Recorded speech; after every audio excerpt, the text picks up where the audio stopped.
ఎవరికి ఏ ఆహారం పెట్టామో ప్రేమించే వాళ్ళకు కూడా అదే ఆహారాన్ని పెట్టాలి. మరి ఆ కాలంలో ఇశ్రాయేలు ప్రజలైతే వారు ఎక్కడున్నారు? అరణ్యంలో ఉన్నారు. అందును బట్టి దేవుడు వాళ్ళను ప్రేమించి పరలోకం నుండి మన్నాను కురిపించాడు. మరి ఇప్పుడు కూడా మనం కూడా ఎక్కడున్నాం? లోకం అనే అరణ్యంలో ఉన్నాం. దేవుడు కూడా మనల్ని కూడా ప్రేమిస్తూ ఉన్నాడు. మనల్ని కూడా ప్రేమించి ఆ కాలంలో ఏ విధంగా అయితే దేవుడు పరలోకం నుండి మన్నాను కురిపించాడో ఈ కాలంలో కూడా దేవుడు మన కొరకై, ఎవరి కొరకై? మన కొరకై. రండి, తిమోతి రాసిన మొదటి పత్రిక 3వ అధ్యాయం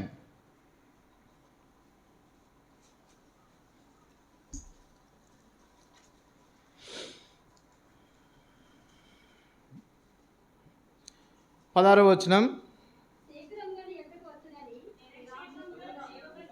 నిరాక్షేపముగా దైవభక్తిని గూర్చిన మర్మము గొప్పదై ఉన్నది. ఆయన బాగా చదవాలి. సశరీరుడుగా. ఎలా అంట? ఎక్కడి నుండి? పరలోకం నుండి దేవాది దేవుడు మానవులైన మనల్ని ఆయన ప్రేమిస్తూ ఉన్నాడు. అందునిమిత్తమై సశరీరుడుగా అంటే ఆకారం లేని దేవుడు, స్వరూపం లేని దేవుడు, శరీరం లేని దేవుడు, నీ కొరకై నా కొరకై ఆయన నిన్ను నన్ను ప్రేమించిన వాడే ఆయన ఏం చేస్తూ ఉన్నాడు? శరీరమును ధరించాడు. ఎవరి కొరకు? మన కొరకై ఆయన శరీరమును ధరించి పరలోకం నుండి అంటే దివి నుండి భూమికి ఆయన దిగి వచ్చాడు. ఏ విధంగా అయితే ఆనాటి కాలంలో మన్నా ఆకాశం నుండి అది కురుస్తూ వచ్చిందో అదేవిధంగా యేసు ప్రభు కూడా నీ కొరకై నా కొరకై ఆయన పరలోకం నుండి దిగి వచ్చినాడు. చూడండి, రండి, నిర్గమాకాండము 16వ అధ్యాయం. నిర్గమాకాండము 16వ అధ్యాయం 14వ వచనం. ఒక్కరు చదవాలి, స్పష్టంగా ఒకరు చదవాలి. పడిన మంచు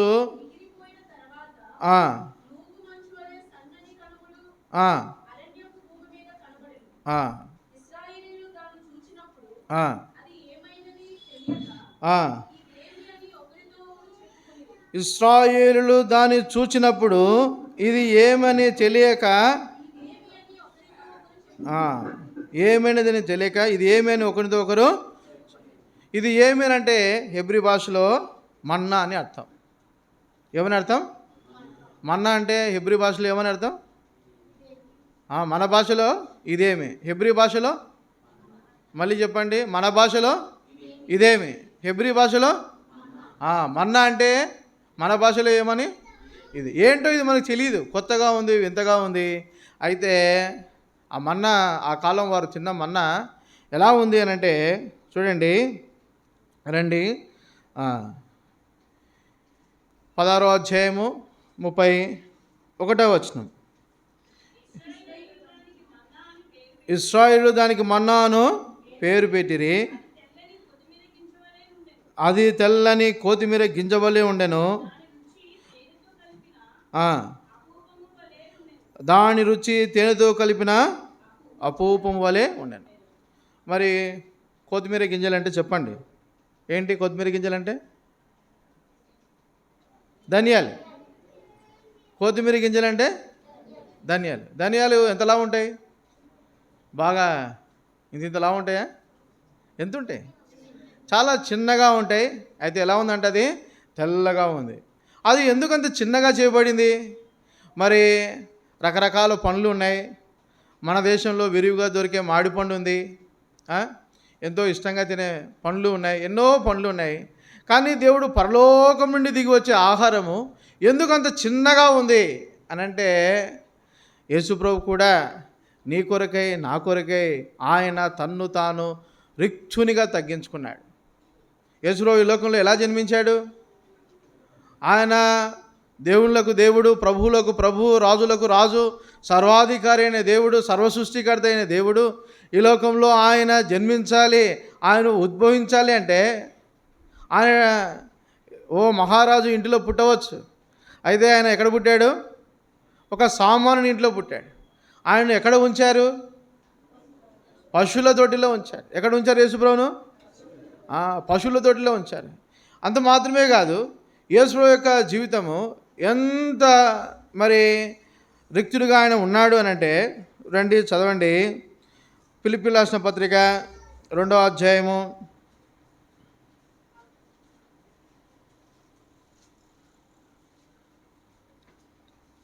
6, 7, 8 చదవండి. ఆయన దేవుని స్వరూపము కలిగిన వాడై ఉండి దేవునితో సమానముగా ఉండుట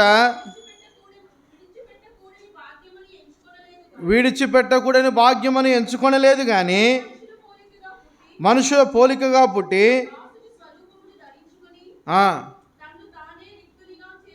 తన్ను తానే దేవాది దేవుడు, సృష్టికర్త అయిన దేవుడు ఆనాడు మన్నా ఏ విధంగా అయితే చిన్నగా ఉందో, దేవుడు కూడా తను తాను ఎలా చేసినట్ట? రిక్చునుగా ఆయన తగ్గించుకున్నాడు. చూడండి, లూకా 2:7 ఉంది, తన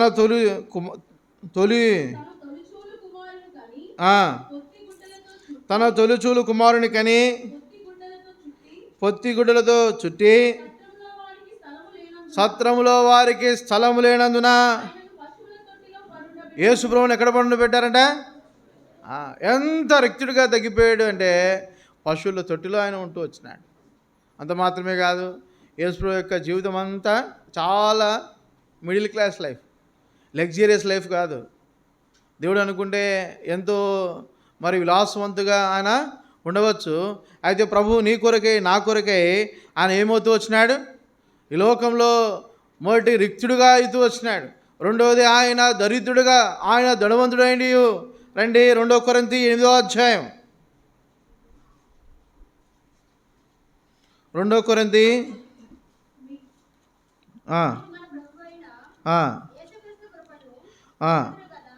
మీరు మన ప్రభు అయిన యేసుక్రీస్తు కృపను ఎదుగురు కదా. ఆయన ధనవంతుడైండి మీరు తన దారిద్ర్యం వలన ధనవంతులు కావాలని మీ నిమిత్తము యేసు ప్రభు నీ కొరకై నా కొరకై ఆయన రిక్చునిగా తగ్గించుకున్నాడు. పశువుల పాకలో ఆయన పరుండు పెడుతూ వచ్చారు. అంత మాత్రమే కాదు, యేసు ప్రభు ఏమన్నాడంట? మన కోరిక ఆయన దరిద్రుడైనాడు. ఈ లోకంలో ఆయన దరిద్రుడిగా ఉంటూ వచ్చినాడు. అయితే ఆయన దరిద్రత మనల్ని ఏం కలిగిస్తుందంట? ఐశ్వర్యవంతులుగా దేవుడు మనల్ని మారుస్తూ ఉన్నాడు. ఆత్మీయంగా, ఆర్థికంగా, భౌతికంగా అన్ని విషయాల్లో దేవుడు మనల్ని గొప్పవాళ్ళని చేయడానికే ఆయన ఈ లోకంలో రిక్చునుగా తగ్గించుకున్నాడు. ఇంకా చూస్తే యేసుప్రభువుకు సొంత సమాధి కూడా లేదు. ఆ కాలంలో యూదులకు ఒక ఆనవాయితీ ఉండేది. ఏంటంటే ధనవంతులకు అందరికీ ముందుగానే ఏం చేసేవాళ్ళు? ఒక మంచి గార్డెన్ తయారు చేసి ఆ గార్డెన్లో ఒక పెద్ద రాయి ఉండేట్టు చూసుకొని ఆ రాయిని మంచిగా తొలిచి సమాధిని ముందుగానే వాళ్ళు సిద్ధపరచుకునేవాళ్ళు. అయితే యేసుప్రభువుకు సొంత సమాధి కూడా లేదు. చూడండి, యేసుని ఎక్కడ బాధ పెట్టారు? ఒక 3-4 వారాల క్రితం చెప్పాను. యేసుప్రభువును ఎవరు బాధ పెట్టారు? అరిమత్తయి యోసేపు వచ్చాడు. ఆయనతో పాటు ఎవరు వచ్చారు? చెప్పాలా? నికోదేము వచ్చాడు. చూసుకోపోయి ఎవరు సమాధిలో పండుపెట్టారు? యోహాను రాసిన సువార్త 19వ అధ్యాయం 41-42 వచనాలు చదవండి.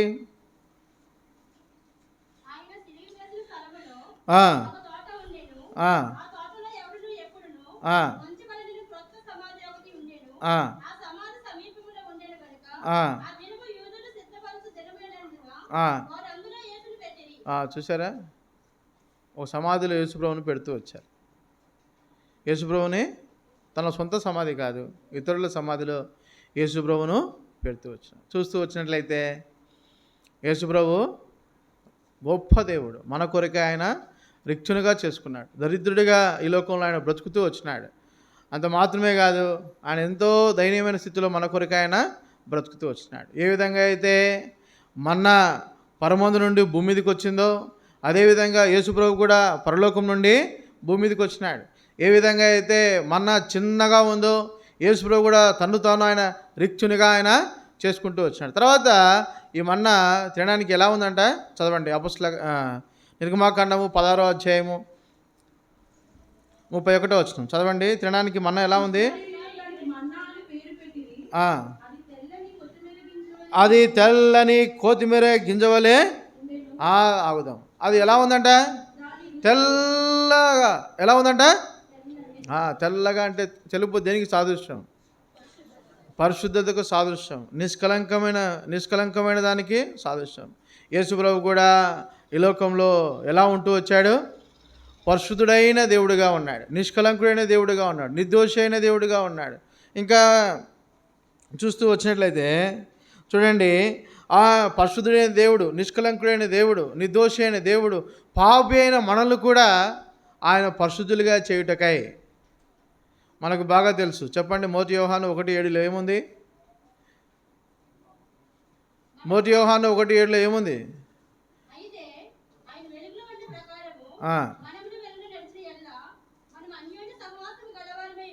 చివరి మాట, యేసు రక్తము. మనము పాపులమే, మనం దుర్మార్గులమే, మనం చెడ్డవారిమే. అయితే ఆయన పరిశుద్ధుడైన దేవుడైండి మన కొరకై ఆయన చనిపోవటం ద్వారా, యేసు ప్రభు చనిపోవటం ద్వారా మనం ఏమైనా ఇప్పుడు ఆయన ఎందుకు విశ్వాసం ఉంచిన వారమై, ఆయన కుమారులము కుమార్తెలమై మనం కూడా పరిశుద్ధులమయ్యాం. యేసు ప్రభు నిష్కలంకుడు, నిర్దోషియే. అయితే ఆయన ఎందుకు విశ్వాసం ఉంచిన మనం కూడా ఇప్పుడు పరిశుద్ధులమైనాం. కొత్తిమీర గింజ వలె తెల్లగా ఉంది. అది ఎలా ఉంది? పరిశుద్ధంగా తెల్లగా కనపడతా ఉంది. మరి పరలోకం నుండి భూమి మీదకి వచ్చింది, దగదగ ఆకాశంలో నుండి మెరుచుకుంటూ భూమి మీద పడింది. ఎంత మట్టి కావాలా? అవునా కదా? ఎంత అపవిత్రం కావాలా? కానీ అలా లేదు, అది తెల్లగా ఉంది. తర్వాత రుచికి ఎలా ఉందంట చూడండి. చదవండి, మాట చదవండి. దాని రుచి తేనెతో కలిపిన అపూపం వలె ఉండదు. ఎంతో రుచిగా తేనెతో కలిపిన ఒక రొట్టెలాగా ఉందంట. చాలా రొట్టెలాగా, అంటే ఒక బ్రెడ్ లాగా టేస్టీగా ఉంది. ఏంటి? మన్నా. మనం కూడా మన ప్రభువును రుచి చూస్తే ఎవరిని? రండి చదవండి. కీర్తనల గ్రంథము 34వ అధ్యాయము 8వ వచనం. యెహోవా ఉత్తముడని, యెహోవా ఉత్తముడైన దేవుడు. ఇంకా చూడండి, ఇంకో మాట చదువుకుందాం. మొదటి పేతురు 2:12 చదవండి. మొదటి పేతురు 2:12.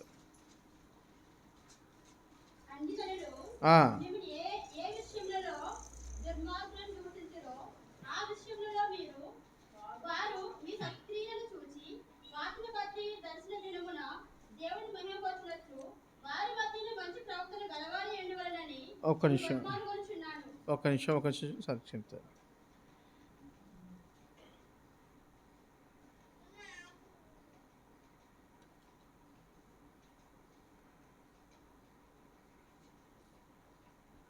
మొదటి పేతురు 2:1-2 క్షమించండి. 1-2 వర్స్ 1-2. ప్రభు దయాళుడని మీరు రుచి చూచినెడలా. మొదటి పేతురు 2వ అధ్యాయము 1-2 వచనాలు. ప్రభు ఎటువంటి వాడంట? మన్న ఎంతో రుచిగా ఉంది. అటగానే మన దేవుడు కూడా ఆయన ఎంతో దయాళుడు. మనం ఎంతో ఘోర పాపులము, మనం ఎంతో చెడ్డవారము. అయితే మన దేవుడు ఎటువంటి వాడు? దయాళుడు. అంటే ఎంతో క్షమించే గుణం, ఎంతో ప్రేమించే గుణం. మనల్ని ఎంతగానో ఆయన అర్థం చేసుకున్నాడు. మన స్వభావము, మన గుణలక్షణము ప్రభువుకు తెలుసు. అందుకే తెలుసుకొని ఆయన మనల్ని ఏం చేశాడు? క్షమించాడు. ఎవరైనా తెలిసి ఒక పాపం చేస్తే ఇంకొకరు క్షమించడానికి ఇష్టపడతారా? వీడు కావాలని చేస్తున్నాడు కాబట్టి నేను నిన్ను క్షమించను, నీతో మాట్లాడను, నువ్వు నాకు అవసరం లేదంటారు. అయితే దేవుని యొక్క స్వభావము ఏంటంట? ఎంతో దయాళుడని రుచి చూచి తెలుసుకున్నాడు. నిజంగా రక్షణ పొందిన వారందరూ ప్రభు యొక్క దయను వారు రుచి చూచి ఉంటారు అని నేను నమ్ముతున్నాను. ఎందుకు? మన యొక్క స్థితిగతులు, మన పాపము, మన అతిక్రమమైన జీవితము మనల్ని మనం జ్ఞాపకం చేసుకున్నట్లయితే అది మనకు ఎంతో స్పష్టంగా బయలుపరుస్తుంది. ఏమని? నిజంగా దేవుడు ఎంత దయామయుడు, ఆయన నిన్ను ఎంతగా ప్రేమిస్తూ ఉన్నాడు అన్న విషయం మనకు స్పష్టంగా బయలుపడుతూ ఉంది. తర్వాత రండి చదవండి, నిర్గమాకాండము 16వ అధ్యాయం 16వ వచనం.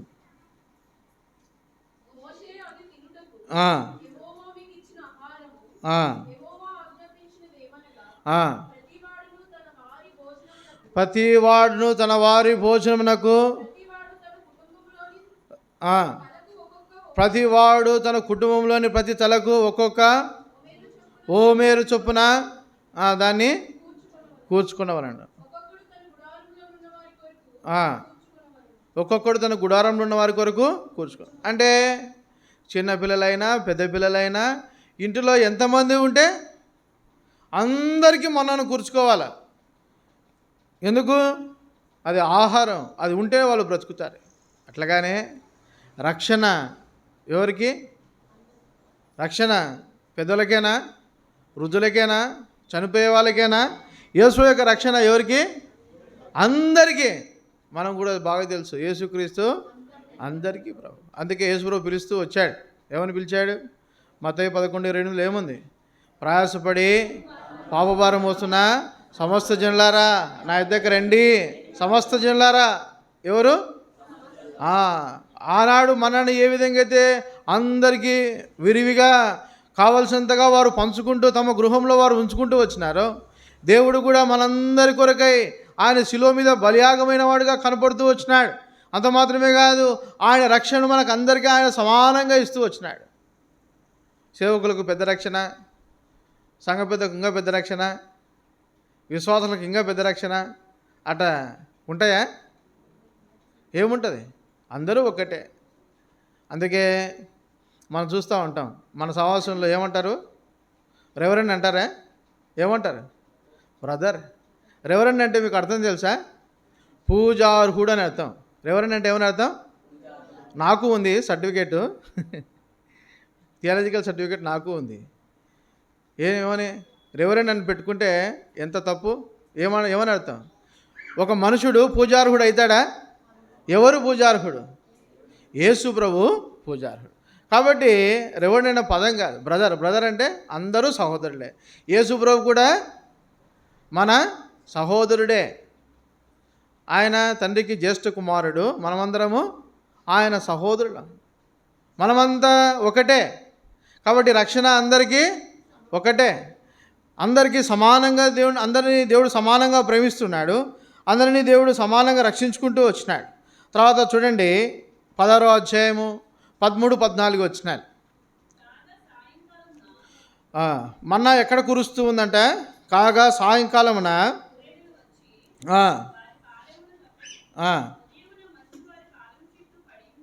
ఉదయమున వారి పాలెము చుట్టూ పడి ఉండండి. ఎక్కడ పడిందంట? పాలెము లోపల పడిందా? పాలెం వెలుపట పడిందా? పాలెము వెలుపట అంటే చుట్టూ అంటే బయట. ఎక్కడ పడిందంట? మన్నా పాలెం వెలుపట పడింది. అయితే యేసు ప్రభు కూడా ఎక్కడ నీ కొరకై నా కొరకై ఆయన తన ప్రాణం నర్పించాడు? పాలెం వెలుపటనే. చూడండి, చదవండి. ఎబ్రీయుల రాసిన పత్రిక 13వ అధ్యాయం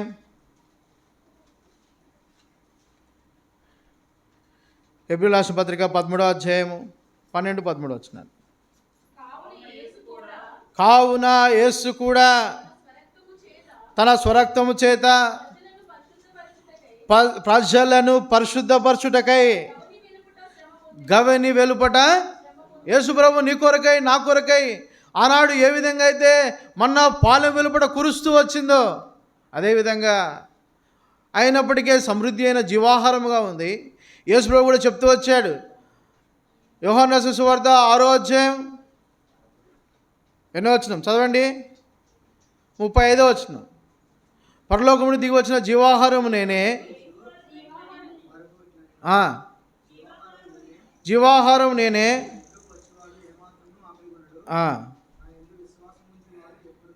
వర్స్ 51 చూడండి. ఇంకొక మాట కూడా ఉంటుంది చూడండి, 51వ వచనం. ఎంతమ్మా వర్షం 51 రైట్.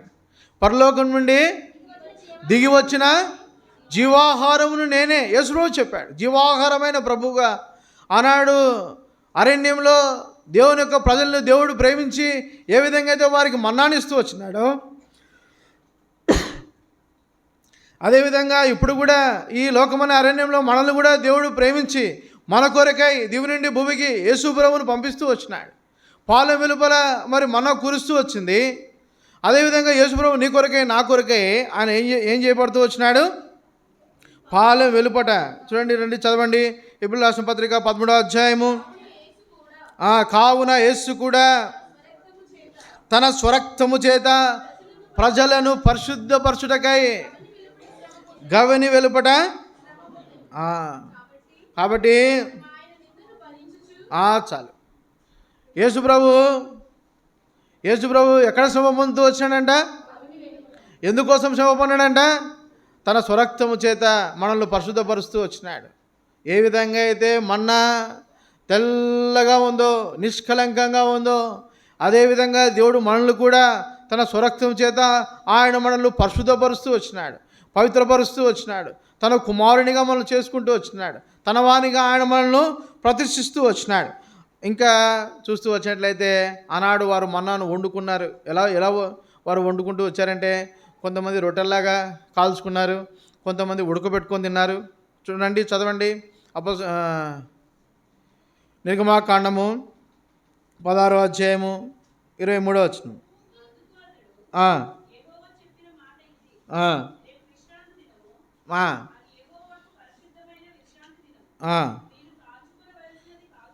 మీరు కాల్చుకొనవలసినది కాల్చుకోండి. మన మధ్యలో ఉన్న దేవుని బల్ల కూడా, దేవుని బల్ల ఎలా తయారు చేయబడుతుంది? మెత్తని పిండితో ముద్ద పిసికి దాన్ని ఏం చేస్తాం మనం? మన కొరకే విరువబడినాడు యేసు ప్రభు. ఆ ఘోరమైన కలువసులు ఆఖరి రక్తం పట్టు వరకు ఆయన చిందిస్తూ వచ్చాడు. ఆయన వీపు చారలుగా దున్నబడుతూ వచ్చింది. సాదృశ్యంగా దేవుడు మనకు తన శరీరమును ఆయన మనకి ఇస్తూ వచ్చినాడు. మన పితరులైతే వారు మన్నాను తిని వారు చనిపోయిరి. అయితే మనం ఏమైనామంట? చూడండి, 6వ అధ్యాయము 58వ వచనం. యోహాను రాసిన సువార్త 6వ అధ్యాయము.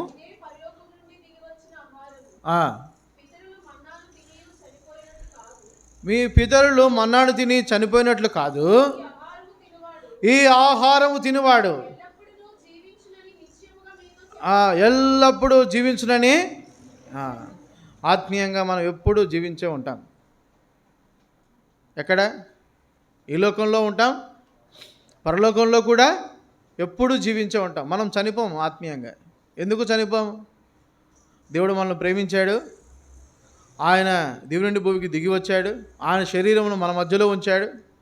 ఆ శరీరంలో మనం యోగ్యంగా పాలు పొందుతాం.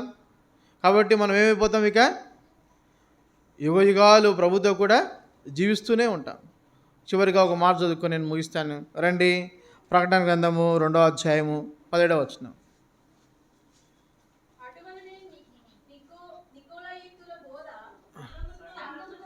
సంఘం 2:17. సంఘములతో ఆత్మ చెప్పుచున్న మాట చెవిగలవాడు వినుగాక. జయించువానికి మరుగై ఉన్న మన్నాను భుజింపనెత్తును. దేవుని కొరకై ఈ లోకంలో మనం మంచి ఆరాధికులుగా ఆయన్ను ప్రేమిస్తూ ఈ లోకంలో మనం కూడా బ్రతికితే దేవుడు మన కొరకై మరుగైన మన్నాను ఆయన భుజింపనిస్తాడు. ఇప్పుడు కూడా మనము మన్నాకు సాదృశ్యమైన దేవుని శరీరాన్ని భుజిస్తూ ఉన్నాం. తర్వాత కూడా మనము మరుగైన మన్నాను మనము భుజిస్తాం. కాబట్టి ఆనాడు ఇశ్రాయేలు ప్రజలను దేవుడు ఏ విధంగా అయితే ప్రేమించి వారి కొరకై మన్నాను కురిపిస్తూ వచ్చినాడు, అదేవిధంగా యేసుప్రభు రూపంలో మన్నాను మనం కూడా రుచి చూడగలుగుతూ ఉన్నాం. కాబట్టి ఇటు ప్రభువుని మనం కూడా ఆత్మతోనూ సత్యంతోనూ ఆరాధించినట్లు ప్రభు మనకు సహాయం చేయను గాక. రండి, మనం లేచి నిలబడదాం. లేచి నిలబడి ఒక పాట